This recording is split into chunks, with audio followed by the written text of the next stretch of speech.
அன்பு நெஞ்சங்களுக்கு அன்பான வணக்கங்கள். அதில் நம்ம சேனலில் நிறைய பேர் கேட்டுட்ருக்கீங்க, சார் கம்யூனிட்டி சர்டிஃபிகேட் வந்து ரீசெண்ட் எதுன்னு கேட்டிருக்கிறாங்க. நாங்கள் என்ன பண்ணுறது? நிறைய இடத்துல ஒரு குழப்பமா இருக்குது. ரீசெண்ட்னா என்ன மீனிங் அப்படின்னு கேட்குறீங்க. ஸோ ஒரே ஒரு விஷயம் மட்டும் நம்ம தெளிவாக வந்து பார்ப்போம். சரி, இப்போது நம்ம தமிழ்நாடு கவர்மெண்ட்டில் வந்து ரீசெண்டாக லாஸ்ட் 2023 ஒரு ஆர்டர் வந்து விட்டுருந்தாங்க. என்னென்னா ஒரு சின்னதாக ஒரு இன்ஃபர்மேஷன்ஸ் பார்த்தீங்கன்னா, அதாவது பழைய அதாவது ஃபோட்டோ வெரிஃபிகேஷன் இல்லாமல் ஃபோட்டோ இல்லாத ஜாதி சான்றிதழ்களை வந்து இப்போது நம்ம அதை வந்து ஏற்றுக்கொள்ளாத மாதிரியும், புதிதாக ஃபோட்டோவோடு வைத்து இருக்கக்கூடிய இந்த வகையான அந்த ஜாதி சான்றிதழ்கள் வந்து இருந்தால் கம்யூனிட்டி சர்டிஃபிகேட் இப்போ பாருங்க, இதில் ஃபோட்டோவோடு இருக்கும் சரியா.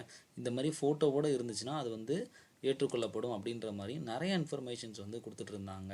ஸோ அதுலேயும் இன்னொன்று என்னென்னா, இந்த மாதிரி டிஜிட்டலி வெரிஃபைடு, அதாவது பார்த்தீங்கன்னா சிக்னேச்சர் வந்து ஆட்டோமேட்டிக்காக டிஜிட்டலி வெரிஃபை பண்ணி அந்த சைன்ஸ் வந்து வரும். ஸோ அப்படிலாம் இருக்கிறது வந்து ஈஸியாக அது வந்து நல்ல ஒரு டிஜிட்டலாக அது வந்து இருக்கும். ஸோ இப்போ இந்த மாதிரியான இதை வந்து வாங்கி வச்சுக்கோங்கன்றதை என்கரேஜ் பண்ணுறாங்க. ஸோ அதனால் இதில் என்ன பெனிஃபிட் அப்படின்னா, இங்கே உங்களுக்கு ஒரு ஐடி நம்பர் கொடுத்துருவாங்க. இங்கே இருக்கு இல்லையா, இந்த ஐடி நம்பரை தூக்கி இந்த வெப்சைட்டில் இந்த லிங்க்கில் போட்டோம் அப்படின்னா உங்களோட சர்டிஃபிகேட்டை வெரிஃபை ஆன்லைன்லேயே பண்ணிக்கலாம். அதனால் இது ஏகப்பட்ட விஷயத்துக்காக இந்த மாதிரியான இது வந்து நல்ல கம்யூனிட்டி சர்டிஃபிகேட் வந்து பயன்படுது. ஸோ இதுலேயே எல்லா கோடு எல்லா நம்பரும் உங்களுக்கு வந்துடும், எந்த குழப்பமுமே இருக்காது. ஸோ இப்படி தான் இப்போ ரீசெண்டாக வந்து இது வந்து கொடுத்துட்ருக்குறாங்க. ஸோ ஒரு முறை உங்களோட நியர்பையில் இருக்கக்கூடிய அந்த தாலுக்கா ஆஃபீஸில் ஒரு முறை கிளாரிஃபை பண்ணிக்கிங்க. ஏன்னா நமக்கு 1 மந்த் டைம் இருக்குது. இந்த வீக்லேயே நீங்கள் ஆரம்பித்தா கூட கண்டிப்பாக அந்த ப்ராசஸ் வந்து 7 to 10 டேஸில் கண்டிப்பாக முடிஞ்சிடும் சரியா. ஸோ அதனால் ஏன்னா இதுக்கு வந்து டேரெக்டாக நீங்கள் அப்ளை பண்ணால் மட்டும் போதும், ஈஸியாக பண்ணக்கூடிய விஷயந்தான். ஒரு முறை கிளாரிஃபை பண்ணி வச்சுங்க. இல்லை பழையதே ஓகேவா அப்படின்றத பெட்டர் நம்ம இப்போ ரீசெண்டாக ஒரு 3 இயர்ஸ்க்குள்ளே இருக்கிற மாதிரியான சர்டிஃபிகேட் வச்சுக்கிட்டா ரொம்ப நல்லது. ஏன்னா இப்போலாம் ஸ்கூல்லேயே அப்ளை பண்ணி கொடுத்துட்றாங்கல்ல, அதனால். அப்புறம் ஏன் இதை ஒரு முக்கியமானதாக பேசுகிறேன் அப்படின்னா, முன்னாடி டிஃப்ரெண்ட் டைப்ஸ் ஆஃப் சர்டிஃபிகேட்ஸ் வந்துருக்கும். இப்போ இங்கெல்லாம் பார்த்தீங்கன்னா இது வந்து கொஞ்சம் ஒரு ஒரு 2010 அந்த காலகட்டத்தில் கொடுத்த சர்டிஃபிகேட்ஸாக இருக்கும். ஏன்னா இந்த மாதிரி தான் இருக்கும். இதெல்லாம் அதுக்கு முன்னாடி ரொம்ப பழையதாக இருக்கும். இதெல்லாம் பார்த்தீங்கன்னா உங்களுக்கு முன்னாடி டேட்டே ரொம்ப முன்னாடி இருக்கும். ஸோ அப்படிலாம் இருக்கும் இதில். ஸோ இதெல்லாம் வேரியேஷன்ஸ் வந்து ஹெவியாக இருந்துச்சு. ஒவ்வொன்றும் ஒவ்வொரு கலரில் இருக்கும். ஏன்னா இப்போ நம்பர்ஸ், இந்த கோட் நம்பர்லாம் இருக்குது இல்லையா, இந்த ரெஜிஸ்ட்ரேஷன் டிஸ்ட்ரிக், இந்த கோட் நம்பர்ஸ் எல்லாமே நிறையா இந்த சீரியல் நம்பர்ஸ்லாம் பார்த்திங்கன்னா நிறையா அந்த கம்யூனிட்டியை வந்து பார்த்திங்கன்னா ஒரு சில கம்யூனிட்டியோட இணைச்சி நிறைய விஷயங்கள் பண்ணிட்டாங்க. அப்போ நம்பர்ஸே டோட்டலாக மாறும். ஸோ இப்போ டிஜிட்டலாக வந்ததுனால மேக்ஸிமம் அந்த மாதிரி இதை எதிர்பார்க்குறாங்க. ஸோ டெஃபினட்டாக அந்த மாதிரி வாய்ப்பு இருந்துச்சுன்னா அப்படி பண்ணி வச்சுக்கிறது நமக்கு ரொம்ப ரொம்ப நல்லது. இன்னும் நிறையா சமயத்தில் என்ன ஆகும் அப்படின்னா, இந்த சர்டிஃபிகேட்ஸே நிறைய வந்து ஃபேக் சர்டிஃபிகேட்ஸாக நிறைய வந்து ப்ரொடியூஸ் பண்ணுறாங்க அப்படின்லாம் நிறைய இஷ்யூஸ் வந்ததுனால இதை வந்து ஒரிஜினாலிட்டியை நம்ம செக் பண்ணுறதுக்காக அவங்க வந்துட்டு இந்த மாதிரி டிஜிட்டலி வெரிஃபைடு அப்படின்ற விஷயத்த உள்ளே கொண்டு வந்து அதை வந்து என்கரேஜ் பண்ணுறாங்க. அதனால் மேக்ஸிமம் இந்த இதை நம்ம பண்ணுறது ரொம்ப நல்லது. சரி, அதுக்கு அடுத்தது ஒரு முக்கிய விஷயம் பார்க்குறோம்.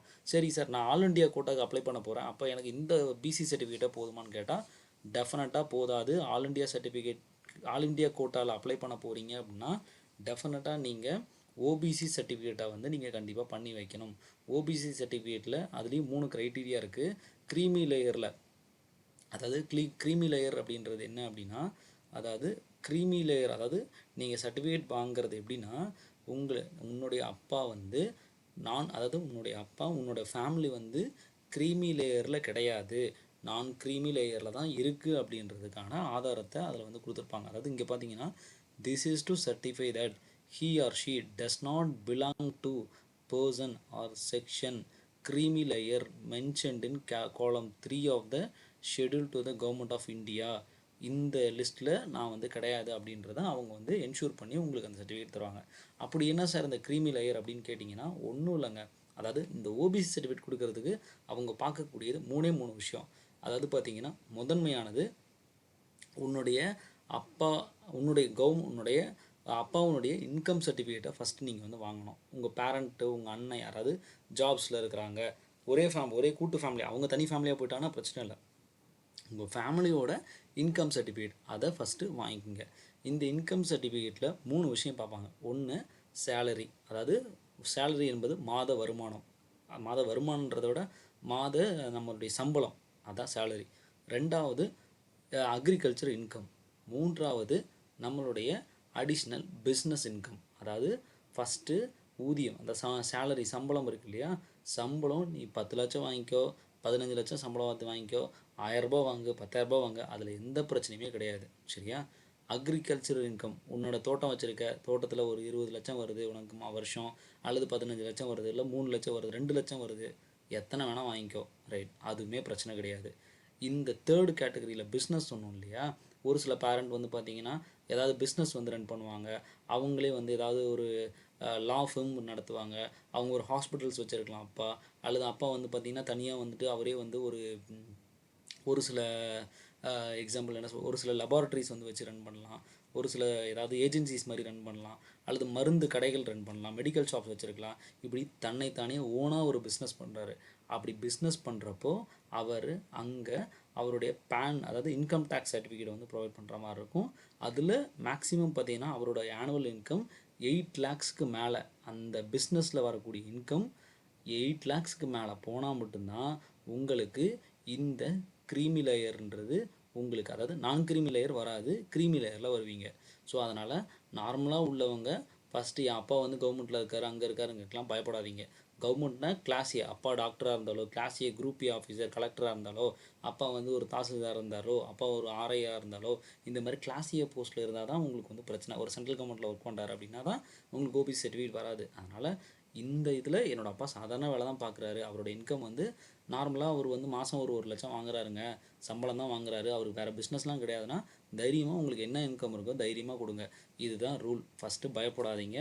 கண்டிப்பாக ஓபிசி அதாவது நீங்கள் டேரெக்டாக வந்துட்டு இது ஏன்னா சொல்கிறேன், ஏன் எனக்கு இந்த மாதிரி ஒரு பிரச்சனை இப்போ ரீசெண்டாக போன வாரத்தில் நடந்துச்சு, அதனால தான் இந்த இதை இவ்வளோ டீட்டெயிலாக சொல்கிறேன். ஸோ அதனால் இது வந்து ஏன்னா நம்ம ஊரில் உள்ள விஏஓக்கோ, நம்ம ஊரில் உள்ள ஆர்ஐஎஸ்கே வந்து இது தாசில்தாருக்கு இதை பற்றி தெரியறதில்ல. அந்தளவுக்கு மோசமாக தான் ஒரு டிஸ்ட்ரிக் இருந்துச்சு. அந்த டிஸ்ட்ரிக் பேர் நான் சொல்ல விரும்பலை, அவ்வளோ மோசம். ஈவன் கலெக்டர் ஆஃபீஸில் டிஆர்ஓவே இந்த அளவுக்கு தான் மோசமாக இருந்தாங்க. அதாவது என்ன வந்து ஒரு டாக்டர் அப்படின்றதுனால ஓபிசி சர்டிஃபிகேட் கொடுக்க மாட்டோம், நீ ஒரு மருத்துவர் அதனால் ஓபிசி சர்டிஃபிகேட் ப்ரொவைட் பண்ண முடியாது அப்படின்ற அளவுக்கு சொல்லி ஒரு இக்கட்டான ஒரு சூழ்நிலைக்கு தள்ளி நான் கலெக்டருக்கு மேல்முறையீடு செய்து அப்படி ஏகப்பட்ட போராட்டங்களில் லாஸ்ட்டு ஒரு 15 டேஸாக பண்ணியிருக்கேன். அதனால் ஏன்னா அதெல்லாம் உங்களுக்கு நான் சொல்ல முடியலை, ஏன்னா அதனால தான் ஒரு 15 டேஸாகவும் நான் வீடியோவும் என்னால் பண்ண முடியல. இப்படி ஏகப்பட்ட விஷயங்கள் நடந்திருக்கு, ரைட்டா. ஸோ அதனால் இதுதான் இதில் உள்ள விஷயம். அதனால் ஓபிசி சர்டிஃபிகேட் நீங்கள் ஓபிசியில் வரீங்க, அதாவது ஓபிசி சென்ட்ரல் அதாவது ஓபிசிக்கில் யாரெல்லாம் வாங்கணும் அப்படின்னா பிசி, எம்பிசி, அப்புறம் பார்த்திங்கன்னா பிசிஎம், இந்த மாதிரி இதில் இருக்கிற எல்லாருமே ஓபிசி சர்டிஃபிகேட் வாங்கி ஆல் இண்டியா கோட்டாவுக்கு அப்ளை பண்ணுறதுக்கும், கூடவே நேஷ்னல் இன்ஸ்டியூட் ஆஃப் சித்தாவில் நீங்கள் வந்து போகணும் அப்படின்னா கண்டிப்பாக ஓபிசி சர்டிஃபிகேட் உங்களுக்கு எந்த கேட்டகரியில் வரீங்களோ தேவைப்பட்டால் அதை வாங்கி வச்சுக்கிறது ரொம்ப ரொம்ப நல்லது.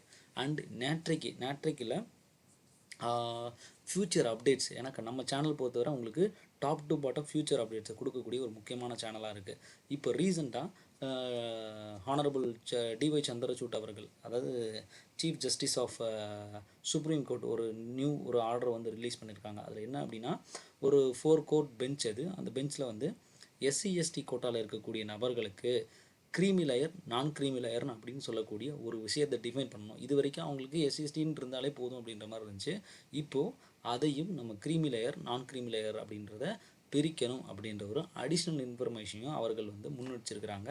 ஸோ அதையுமே இப்போ வந்து அப்ரூவல் ஆக்கி கொண்டு வர போகிறாங்க. ஏன்னா சம்டைம்ஸ் பேரண்ட் வந்து பார்த்தீங்கன்னா கலெக்டராக இருப்பாங்க, பட் ஒரு பெரிய போஸ்ட்டில் இருப்பாங்க, குரூப் ஏ போஸ்ட்டில் இருப்பாங்க, ஏதோ ஒரு விஷயத்தில் இருப்பாங்க, பட் அவங்களோட கம்யூனிட்டி வந்து பார்த்திங்கன்னா எஸ்சி எஸ்டியில் வந்துட்டுருக்கோம், புரியுது இல்லையா.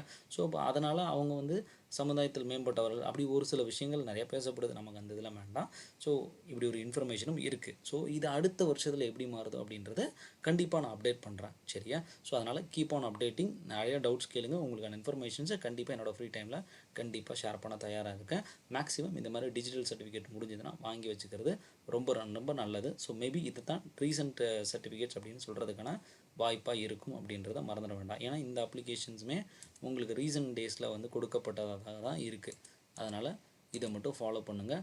வேறு ஏதேனும் உங்களுக்கு சந்தேகம் இருக்குது அப்படின்னா கண்டிப்பாக நீங்கள் வந்து இது பண்ணுங்கள். ஏன்னா இது 2021 ஒரு கம்யூனிட்டி சர்டிஃபிகேட் வந்து இதில் கொடுத்துருக்காங்க, சரியா, டிஜிட்டலில் கொடுத்துருக்குறாங்க. ஸோ உங்கள்கிட்ட டிஜிட்டல் தான் இருக்குது அப்படின்னா வெல் அண்ட் குட், எந்த பிரச்சனையும் கிடையாது.